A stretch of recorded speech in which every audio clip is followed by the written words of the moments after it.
Good morning students.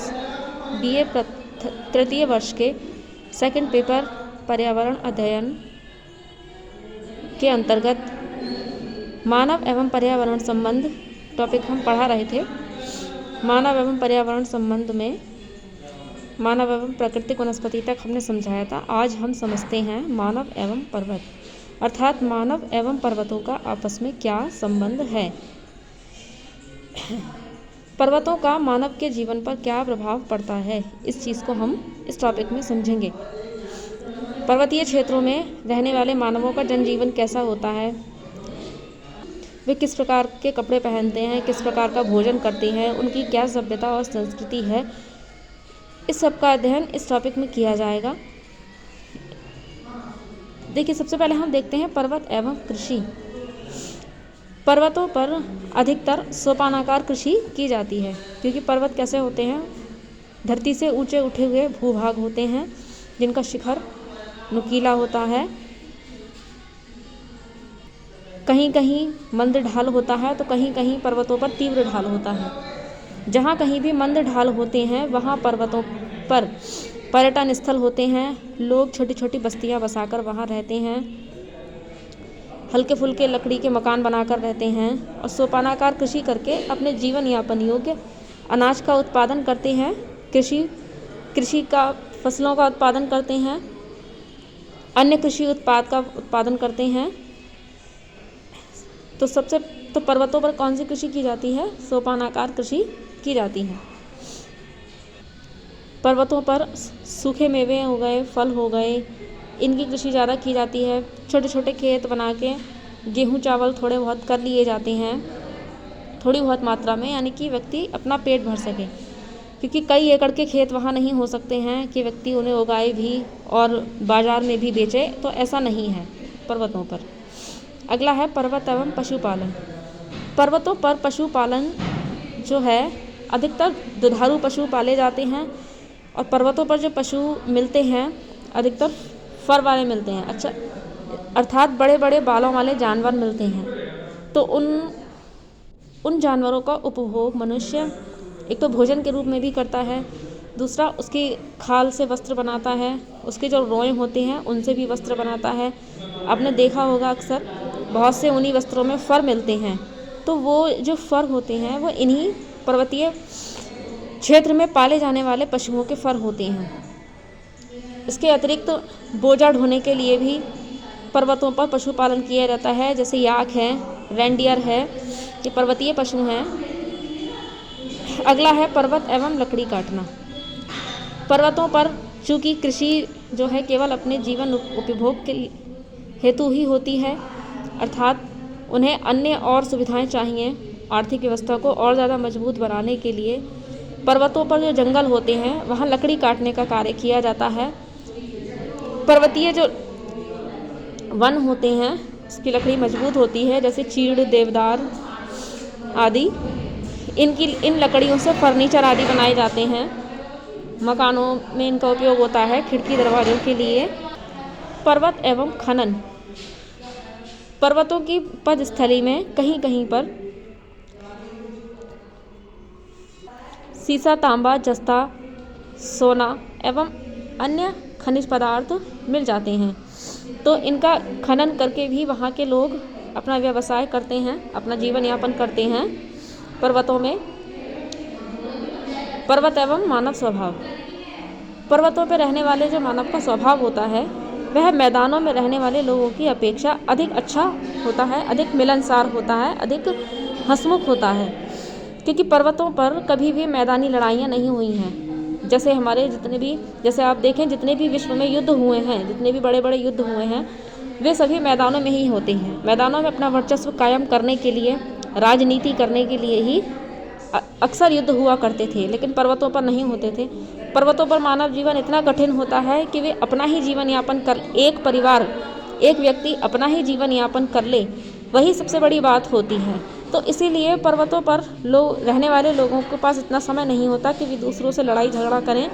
वे बहुत मेहनती होते हैं, उनके पाँव मजबूत होते हैं, क्योंकि चढ़ाई करना, फिर उतरना, ऊंचाई पे जाकर लकड़ी काटना या नीचाई पर आकर खनन करना, ये सभी ये सभी कार्य करने के कारण मानव बहुत ही मेहनती स्वभाव का होता है और मेहनती व्यक्ति कभी भी झगड़ालू प्रवृत्ति का नहीं हो सकता। इसीलिए पर्वतों पर रहने वाले मानव का स्वभाव मिलनसार होता है। पर्वत एवं यातायात मार्ग। पर्वतों पर कभी भी मैदानों की तरह चौड़े चौड़े मार्ग नहीं होते हैं। पर्वतों पर पहाड़ों को काट करके मार्ग बनाए जाते हैं। काफ़ी संकरे मार्ग होते हैं। पर्वतों पर केवल ट्रक या छोटी बसों के द्वारा ही यात्रा की जा सकती है। पर्वतों पर ट्रेन के द्वारा यात्रा नहीं की जा सकती क्योंकि काफ़ी ऊंचाई पर पर्वत स्थित होते हैं। जहाँ कहीं भी छोटी छोटी पहाड़ियाँ होती हैं वहाँ बेशक सुरंगें निकालकर रेलवे यातायात के लिए सुविधा कर दी जाती हो, लेकिन ऊंचे ऊंचे पर्वतीय क्षेत्रों पर आपको रेलवे लाइन नहीं मिलेंगी। वहाँ केवल सड़क मार्ग ही मिलेंगे। वो भी वहाँ लोडेड वाहन ले जाने की अनुमति नहीं होती है। इसके अतिरिक्त जो हाई फाई फैमिलीज़ होती है वो पर्वतीय क्षेत्रों पर यानी कि पर्वतीय तीर्थ स्थानों पर जाने के लिए या पर्यटन स्थानों पर जाने के लिए हेलीकॉप्टर वगैरह का प्रयोग भी कर लेती हैं। पर्वत एवं जनसंख्या। क्योंकि पर्वतों पर जीवन यापन बहुत कठिन होता है, सरल जीवन नहीं होता है, इसीलिए पर्वतों पर जनसंख्या विरल मिलती है, एकदम घनी नहीं मिलती है। लोग 13-14 परिवार का कबीला बना करके या बस्ती बना करके एक स्थान पर रहते हैं, इकट्ठा होके हल्के फुल्के मकान बनाते हैं लकड़ी के। पर्वत एवं मानवीय शरीर। पर्वतों पर रहने वाले मानवों का जो शरीर होता है वो मजबूत होता है। सबसे पहले तो उनके पाँव बहुत मजबूत होते हैं। उनका जो पूरा शरीर होता है वो बलिष्ठ होता है, क्योंकि मैंने आपको बताया पर्वतों पर रहने वाले मानव मेहनती बहुत होते हैं, शारीरिक रूप से मेहनती होते हैं और मानसिक रूप से भी वे औसत बुद्धि के होते हैं, मतलब झगड़ालू नहीं होते हैं। और पर्वतों पर रहने वाले मनुष्यों का जो रंग होता है वह अधिकतर गोरा होता है, फेयर होता है, क्योंकि पर्वतों पर क्या है, सूर्य की सीधी किरणें नहीं पड़ती हैं, जिसके कारण वहाँ आपको सांवले रंग के या काले रंग के लोग नहीं मिलेंगे। अधिकतर गोरे रंग के लोग ही पर्वतों पर मिलते हैं। तो ये हमारा पर्वत एवं मानव का आपस में संबंध है। अगला आता है मानव एवं खनिज। खनिजों का मानव के जीवन में बहुत महत्वपूर्ण स्थान है। व्यक्ति का जो अधिकांश जीवन है वह प्रत्यक्ष और परोक्ष रूप से खनिजों पर ही निर्भर है, क्योंकि खनिजों से ही हम विभिन्न प्रकार की धातुओं का निर्माण करते हैं।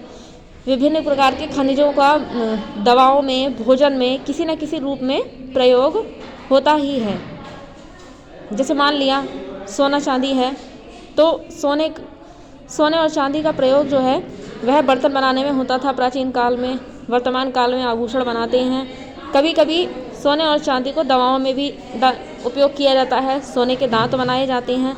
तो इस तरह से प्रत्येक खनिज का, प्रत्येक धातु का कहीं ना कहीं कोई ना कोई महत्व मानव जीवन में है ही। देखिए, सबसे पहले क्या किया जाता है, खनिज और मानवीय व्यवसाय, इन्हें आपस में किस प्रकार कनेक्ट कर सकते हैं। पहला है हमारा खनिजों को भूगर्भ से निकालना। सबसे पहली जो क्रिया होती है, खनिजों को भूगर्भ से निकाला जाता है, यानी धरातल पर खुदाई करके, खनन करके उन खनिजों को निकाला जाता है। बड़े बड़े चट्टानी टुकड़ों के रूप में, बड़े छोटे चट्टानी रूप में इनको निकाला जाता है। कहीं कहीं पर जब कठोर चट्टानें होती हैं वहाँ पर विस्फोट के द्वारा पहले उस चट्टान को उड़ा के टुकड़े टुकड़े किए जाते हैं। टुकड़े टुकड़े करने के बाद में फिर उसे वहाँ से जो भी मलबा निकलता है उस मलबे को ट्रक की सहायता से कारखानों में, उद्योगों में भेजा जाता है शोधन के लिए। उन खनिजों का फिर शोधन किया जाता है। कई सारी प्रोसेसिंग क्रियाओं के बाद, शोधन क्रियाओं के बाद उस खनिज को चूर्ण के रूप में बनाया जाता है। जब वह चूर्ण के रूप में बन जाता है तो उससे विभिन्न प्रकार की धातुएं निकाली जाती हैं। एक ही खनिज अयस्क से, यानी ओर से एक से अधिक धातुएं निकल सकती हैं या एक धातु भी निकल सकती है। जैसे मान लिया एक खनिज का टुकड़ा है, यानी चट्टानी टुकड़ा है, उसमें से कुछ प्रतिशत मात्रा लोहे की भी निकल सकती है, कुछ प्रतिशत मात्रा मैग्नीज और बॉक्साइट की भी निकल सकती है। और इसी प्रकार से कोई अन्य खनिज है, कोई चट्टानी टुकड़ा है अयस्क, तो उसमें से सोना भी थोड़े बहुत मात्रा में निकल सकता है, कॉपर भी थोड़ी बहुत मात्रा में निकल सकता है। तो इस तरह से भिन्न भिन्न धातुएं भिन्न भिन्न खनिजों में एक साथ भी मिल सकती हैं, अलग अलग मात्रा में भी मिल सकती हैं। बस इनका शोधन किया जाता है, शोधन के द्वारा इनको अलग अलग किया जाता है। यह प्रक्रिया कम से कम 8 से 10 बार या 5 से 10 बार के में होती है। 5 से 10 बार शोधन की क्रियाओं के बाद ही खनिजों को अलग अलग कर पाना संभव होता है। अगला है खनिजों से विभिन्न उपयोगी वस्तुओं का निर्माण। खनिजों की सहायता से विभिन्न उपयोगी वस्तुएं कैसे बनती हैं? अभी मैंने आपको बताया, सोने चांदी से आभूषण बनते हैं, बर्तन भी बनते हैं। प्राचीन काल में राजा महाराजा थे वो तो और ही ज़्यादा इनका उपयोग करते थे। लोहे से अलमारी बनती है, लोहे के बर्तन होते हैं, कढ़ाई है, तवा है। स्टील के बर्तन होते हैं, वो भी एक धातु है। पीतल के बर्तन होते हैं, तांबे के बर्तन होते हैं। मैंगनीज के तार बनाए जाते हैं, कॉपर के तार बनाए जाते हैं। और इसके अतिरिक्त तो जो अन्य कुछ धातु खनिज होते हैं, इनको केमिकल के रूप में दवा वगैरह में इस्तेमाल किया जाता है। जो अंग्रेजी दवाइयाँ होती हैं उनमें इस्तेमाल किया जाता है। तो इस प्रकार से खनिजों का बहुत ही उपयोग है मानव के जीवन में। खनिज पदार्थ और मानव जनसंख्या, इसका वितरण जनसंख्या का। देखिए, जहाँ कहीं भी खनिज पदार्थ होते हैं वहाँ पर मानव जनसंख्या निवास करती ही करती है, क्योंकि खनिजों की खुदाई के लिए, खनन के लिए पर्याप्त मात्रा में और सस्ते श्रमिकों की आवश्यकता पड़ती है। जैसे हमारा दक्षिण भारत है, तो दक्षिण भारत जो है हमारा पठारी क्षेत्र है। इस पठार का निर्माण धरती से निकले हुए लावा के कारण हुआ है। उस लावा के विस्तृत होकर ठंडा होने से वहाँ पर पठारी क्षेत्र बना। क्योंकि मैंने आपको बताया है या आपने फर्स्ट ईयर में पढ़ा होगा कि लावा में क्या होता है, पिघली हुई धातुएं होती हैं, पिघली हुई चट्टानें होती हैं, बहुत कुछ होता है लावा में। तो दक्षिण भारत में क्या है, अधिकतर खनन का कार्य चलता है। जैसे लोहे के भंडार हो गए, बॉक्साइट के भंडार, सोने के भंडार हो गए, कोयले के भंडार हो गए। कोयला भी खनिज है, ईंधन खनिज है। तो ये जितने भी भंडार हैं, जितने भी खनिज हैं, ये अधिकतर भारत में, दक्षिण भारत में ही मिलते हैं। तो दक्षिण भारत की में जनसंख्या जो है, जिन जिन क्षेत्रों में खनिज पदार्थ मिलते हैं वहाँ पर सघन है, और जहाँ पर इस प्रकार के खनिज नहीं मिलते हैं वहाँ पर बहुत ही विरल या ना के बराबर जनसंख्या मिलती है। क्योंकि ऊबड़ खाबड़ क्षेत्र होने के कारण वहाँ खेती नहीं होती है, केवल नदी घाटियों में ही खेती होती है दक्षिण भारत में। लेकिन अगर हम उत्तर भारत की बात करें तो हम उत्तर प्रदेश में रहते हैं, ये उत्तर भारत के अंतर्गत आता है। हमारा क्षेत्र जो है वो उत्तर भारत के अंतर्गत आता है। इधर आप लखनऊ की साइड चले जाइए, बरेली से आगे चले जाइए, लखनऊ है, बनारस है, इलाहाबाद है, तो ये ईस्ट यानी कि पूर्वी उत्तर प्रदेश में आते हैं। तो हमारा आमतौर पे हमारा पूरा उत्तर प्रदेश जो है मैदान के अंतर्गत आता है। यहाँ पर हमें खनिज नहीं मिलेंगे, क्योंकि ये मैदान जो है नदियों के द्वारा लाए गए अवसाद से निर्मित हुए हैं। ये मैदान कृषि के लिए सबसे अधिक उपयोगी हैं, क्योंकि अब देखिए, बहुत सारी इस संसार में जितनी भी चीज़ें हैं सब छोटी से लेकर बड़ी से बड़ी चीज़ आपस में कनेक्टेड है। उत्तर भारत में कृषि होती है, तो और सबसे ज़्यादा चोरी चकारी, लूटपाट, डकैती की घटनाएं भी इसी क्षेत्र में होती हैं। क्यों होती हैं? क्योंकि अधिक जनसंख्या के कारण मानव के पास कोई कार्य तो होता नहीं है सिवाय कृषि के। और कृषि में क्या होता है, यदि एक फसल हमने बो दी तो उसको उसके पकने का, उसके उगने का, उसके कटने का इंतज़ार किया जाता है। तो इस इंतज़ार के बीच में मनुष्य अपना जीवन यापन कैसे करे? तो जो आपराधिक प्रवृत्ति के लोग होते हैं वो यही कार्य करते हैं, चोरी करना, जेब काटना, डकैती डालना। तो इस तरह के कार्य जो है यूपी बिहार के लोग ज़्यादा करते हैं। ये इसका मेन कारण है, क्योंकि ये कृषि प्रधान क्षेत्र है।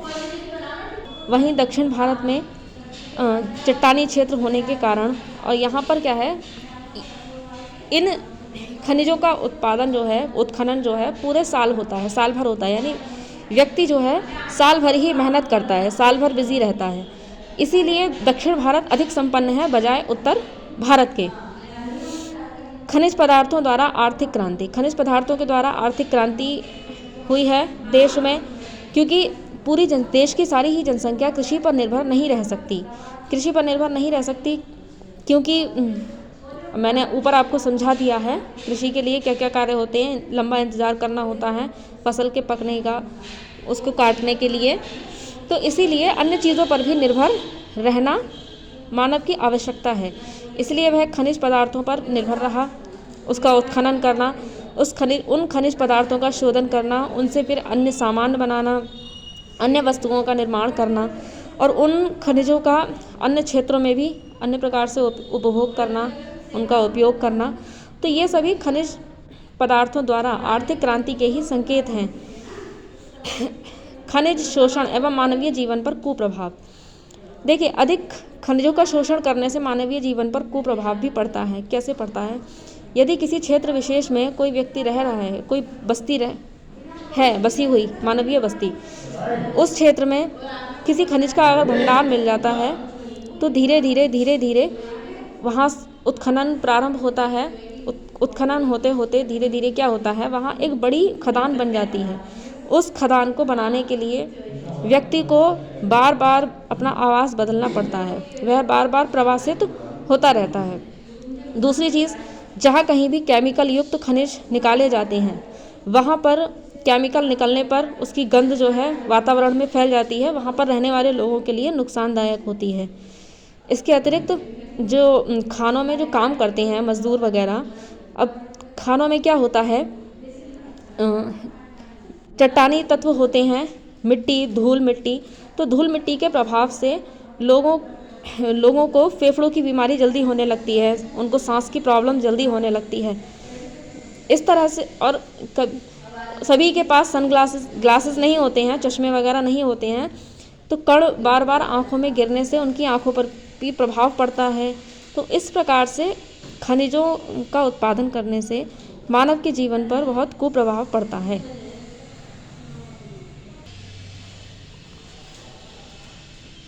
अगले टॉपिक में हम समझेंगे मानव एवं महासागरों का आपस में संबंध। आज की वीडियो हम यहीं समाप्त करते हैं।